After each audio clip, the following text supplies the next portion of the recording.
Hello বন্ধুরা, কেমন আছেন সবাই? আশা করি আপনারা সবাই ভালো আছেন। আপনাদের সবাইকে WBS স্কুল এডুকেশন ইউটিউব চ্যানেলের পক্ষ থেকে স্বাগত জানাচ্ছি। আজকের এই ভিডিওতে আমি আলোচনা করতে চলেছি শতাব্দীর হিসাব নিয়ে। কিভাবে আপনারা শতাব্দীর হিসাব করবেন, খুব সহজেই এটি মনে রাখবেন, সেই পদ্ধতি নিয়ে কিন্তু আজকে আলোচনা করা হবে।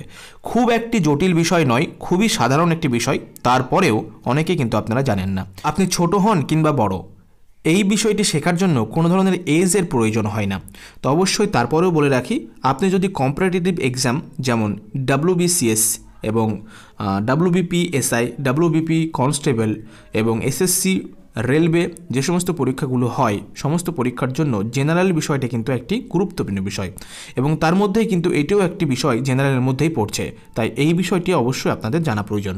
খুব জটিল বিষয় নয়, একটু আগেই বললাম, খুব সাধারণভাবে কিন্তু আমি বোঝানোর চেষ্টা করব। চলুন ভিডিওটি শুরু করা যাক। শতাব্দীর হিসেব মনে রাখার জন্য একটা খুব সহজ পদ্ধতি হলো, শুনুন, 1 থেকে 100 পর্যন্ত, মানে 100 বছর পর্যন্ত, মানে 1 বছর থেকে শুরু করে 100 বছর পর্যন্ত যে সময়কালটা থাকে তাকেই বলে প্রথম শতাব্দী। মানে 1 খ্রিস্টপূর্ব থেকে 100 খ্রিস্টপূর্ব পর্যন্ত যে সময়কালটি থাকে তাকেই বলা হয় প্রথম শতাব্দী। এইভাবেই আমরা যদি বলি 101 থেকে 200 খ্রিস্টাব্দ পর্যন্ত যে সময়কালটি থাকে, যে সময়কালটি ছিল, সেটা আমাদের দ্বিতীয় শতাব্দী। তাহলে অতএব এইভাবেই কিন্তু আমরা শতাব্দীর হিসেব করব, মানে প্রত্যেক 100 বছরে হয় 1 শতাব্দী। চলুন এরই আমরা কিছু উদাহরণ দেখে নিই। দেখুন, শতাব্দীর হিসেবের কিছু উদাহরণ আমরা নিচে আলোচনা করেছি। প্রথম খ্রিস্টাব্দ থেকে 100 খ্রিস্টাব্দ পর্যন্ত আমাদের হয় প্রথম শতাব্দী। একইভাবে 101 খ্রিস্টপূর্ব থেকে 200 খ্রিস্টপূর্ব পর্যন্ত আমাদের হয় দ্বিতীয় শতাব্দী। তো শতাব্দী মনে রাখা কিন্তু কোনো ধরনের কঠিন একটি বিষয় নয়। এইভাবেই আপনারা বুঝবেন যে 100 বছর গেলেই 1 শতাব্দী হয়। যেমন 201 থেকে 300 পর্যন্ত হয় তৃতীয় শতাব্দী, 301 থেকে 400 পর্যন্ত হয় চতুর্থ শতাব্দী।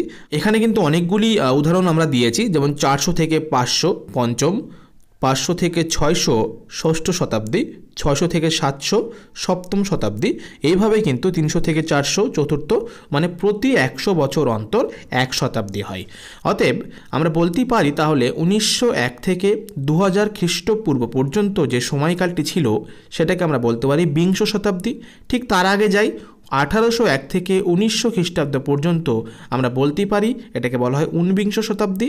এবারে আপনারা আমার এই ভিডিওর নিচে কমেন্ট করে জানাবেন 2001 থেকে 2100 পর্যন্ত, যেটি এখন বর্তমানে আমাদের প্রচলিত, মানে চলছে, সেটি কোন শতাব্দী, সেই শতাব্দীটির নাম কি? দেখুন, এখন বর্তমানে 2022, 2001 থেকে শতাব্দী শুরু হয়েছে এবং শেষ হবে 2021-এ। এই 100 বছরের মধ্যে সবে 22 বছর গেল।